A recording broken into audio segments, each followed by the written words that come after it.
네, 반갑습니다. 김종건입니다. 자, 오늘은 지난 시간에 이어서요, 이제 소리를 어떻게 전달할 것이냐 하는 문제와, 그 다음에 판서를 어떻게 전달할 것이냐, 이거에 이어서 그 두 개를 약간 결합한 실제 사례를 선생님들에게 소개를 해 드리려고 합니다. 서울과 경기, 그리고 이제 충청 지역에서 거의 감점이 없다고 보시면 됩니다. 만점이라고 거의 보시면 되는데, 그런 선생님들의 어떤 소리 전달력, 그거를 한번 보여드리려고 합니다. 일단 소리로만 추출을 했기 때문에 역시 또 수업하는 장면은 보이지 않아서 선생님들이 약간의 어떤 한계는 느끼실 수가 있는데, 오히려 충분히 소리에 좀 더 집중할 수 있지 않을까, 그런 생각이 들고요. 그 선생님들이 저랑 했었을 때 실제 그 내용의 판서는 네, 그대로 또 사진으로 넣어 두었으니까 판서가 저 정도면 되는구나, 이렇게 바라보시면 될 겁니다. 무엇보다 중요한 건 저는 그것이라는 생각이 듭니다. 저하고 연습하면서 나타난 이런 여러 가지 수업 모습 중에서 이런 모습, 그리고 이런 소리 전달력이 정말 실전 그날에 잘 전달될 수가 있느냐 하는 것, 저는 그게 이제 굉장히 중요하다는 생각인데요. 아무래도 저하고 처음 하시다 보면 떨려서 소리가 잘 전달되지 않을 때가 있고, 그 다음에 한 번 하고 또 일주일 연습하고 또 한 번 하고 하면 차츰차츰 변해져요. 근데 확실히 조금 전에 말씀드린 것처럼 중요한 것은 이렇게 연습한 것이 그날, 그날 내가 안정적으로 보여줄 수 있느냐, 그게 굉장히 중요하다는 생각입니다. 그래서 정말 이런 것은 연습만이 살 길이라는 것을 다시 한번 더 말씀드리고요. 그리고 오늘의 사례는 여기에 제목에 적어둔 것처럼 안정적으로 전달하는 사례를 네 가지를 뽑았습니다. 서울, 경기, 충청 지역이라고 말씀드렸고요. 그래서 이렇게 안정적으로 전달한다는 게 참 중요하구나, 그런 것들을 봐주시면 좋겠고요. 그 다음에 끊임없이 묻고 답하고 하는 그 과정들을 잘 봐주셔야 됩니다. 그게 없으면 어떤 식의 모습으로 나오게 되느냐 하면 교사가 혼자서 끊임없이 설명을 한다는 느낌을 줍니다. 그래서 간혹 이제 스터디를 하다 보면 선생님의 수업은 너무 좀 설명만 하는 것 같아요, 라는 피드백이 올 때가 있는데요. 두 가지 요소입니다. 하나는 말투가 그래서 그럴 수도 있고, 하나는 묻고 답하는 과정이 없어서 그럴 수 있습니다. 대부분은 제가 보기에 묻고 답하는 과정이 없어서 그런 경우가 굉장히 많습니다. 왜 그러냐 하면 내가 마음속에서 계속 이걸 설명해야 된다고 생각을 하기 때문에 자꾸 설명만 하는 거죠. 근데 그렇게 하지 마시고 여기에서 보이는 사례처럼 끊임없이 묻고 답하고 아이들에게 뭔가 네, 할 것을 요구하는 그런 수업이 실제로 굉장히 중요하다는 것도 한번 봐주시면 좋겠고요. 그리고 또 하나 끝으로 말씀드릴 거는 이 소리를 듣기 전에 끝으로 드릴 말씀은 어떤 장점들을 잘 봐주세요.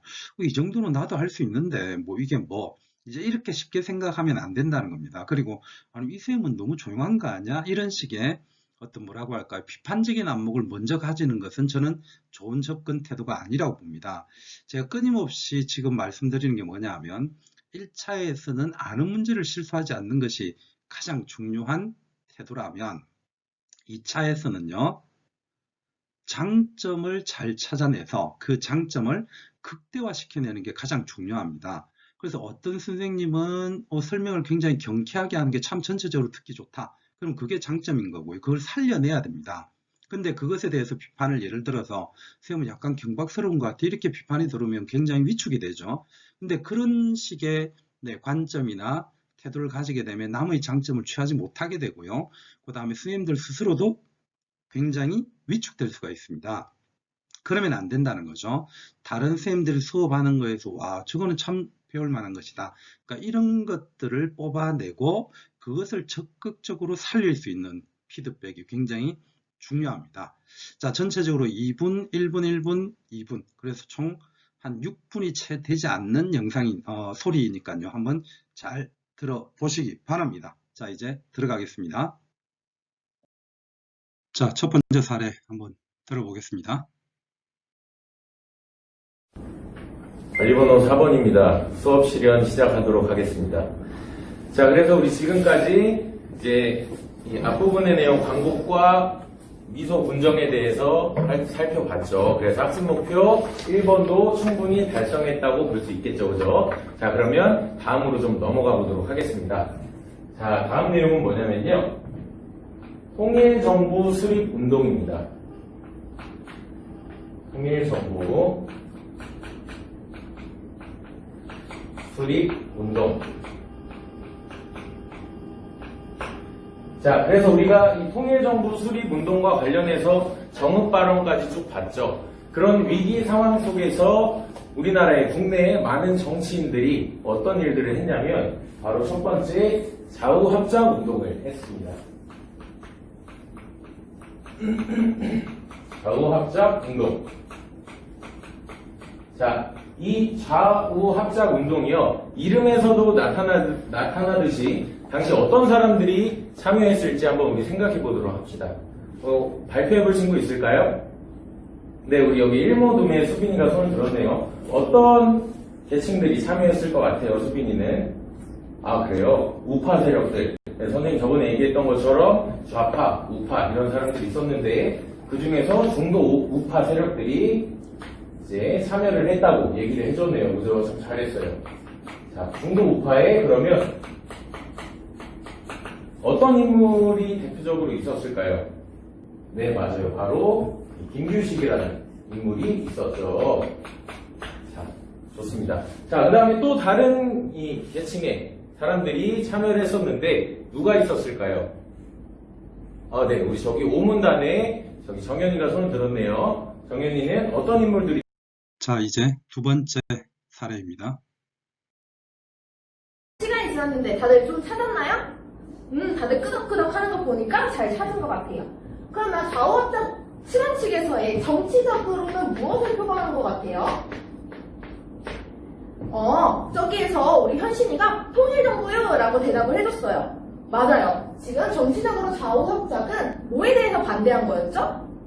그렇죠. 단독 선거에 대해서 반대했기 때문에 통일정부를 수립하자는 정치적인 목적을 가지고 있었어요. 그러면 우리 정치를 배워왔으니 또 경제적인 측면에서 혹시 찾아본 친구 있어요? 우리 저기 1분단 맨 끝에 하는 원우.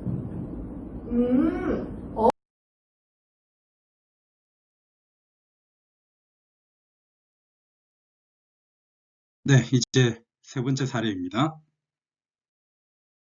좌파의 입장을 약간 수용할 수 있는 사람, 그리고 우파의 입장에서도 좌파의 의견을 약간 수립할 수 있는 사람, 그런 사람들을 지금 우리는 중도파라고 부르죠. 대표적인 인물로는 여운형이라고 하는 중도 좌파 세력과 그리고 김규식이라고 하는 중도 우파 세력이 주도하게 됩니다. 게다가 당시 남한 사회가 분열이 되어 있으면 남한을 지금 주둔해서 정치를 하고 있었던 세력은 누구였죠? 그렇죠. 미군정이었죠. 미군정도 분열되어 있는 사회를 통치하기는 어렵단 말이에요. 그래서 여운형과 김규식이 주도해서 통일된 정부를 이룬다면 우리가 통치하기 더 쉽겠구나라고 하면서 미군정이 지지를 해주게 돼요. 여기까지 이해됐나요? 네, 그러면 이제 이들의 주장을 한번 보도록 합시다. 자, 이제 마지막 네 번째 사례 같이 들어보겠습니다. 수업 실현 시작하겠습니다. 자, 우리 지금까지 이승만이 정읍 발언을 한 것에 대해서 살펴보았어요. 자, 그렇다면 우리 한번 생각해 봅시다.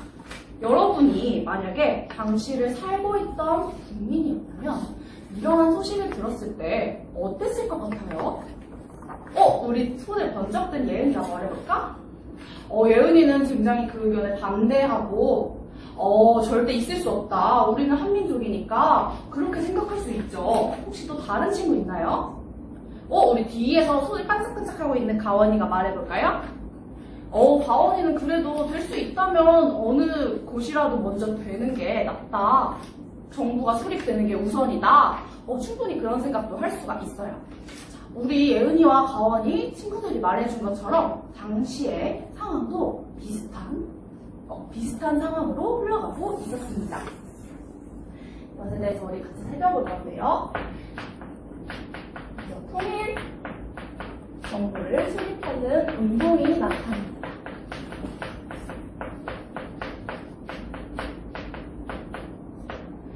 통일 정부를 수립하고자 우리 친구들이 얘기해 준 것처럼 운동을 펼치는데요. 그 배경으로는 우리가 앞에 살펴본 이승만의 정읍 발언이 있고요. 정읍 발언 이후에도 미국과 소련이 공동위원회를 개최했지만 결렬이 되고 사실상 위야부야 터지게 됩니다. 따라서 미소 공동위원회의 결렬. 이러한 배경을 토대로 통일 정부를 수립해야 한다는 움직임이 나타나는데요. 그 노력을 살펴보도록 합시다. 혹시 이해가 안 되는 부분이 있으면 언제든지 선생님에게 질문해주면 됩니다. 우리 궁금한 게 바로 생긴 것 같은. 자, 어떠셨습니까? 각자의 수업 스타일이 있죠. 그러면서도 오늘은 제가 처음에 말씀드린 것처럼 좀 안정적으로 수업을 하면서 거의 만점이 나왔던 사례를 이제 선생님들에게 전달해 드렸는데요.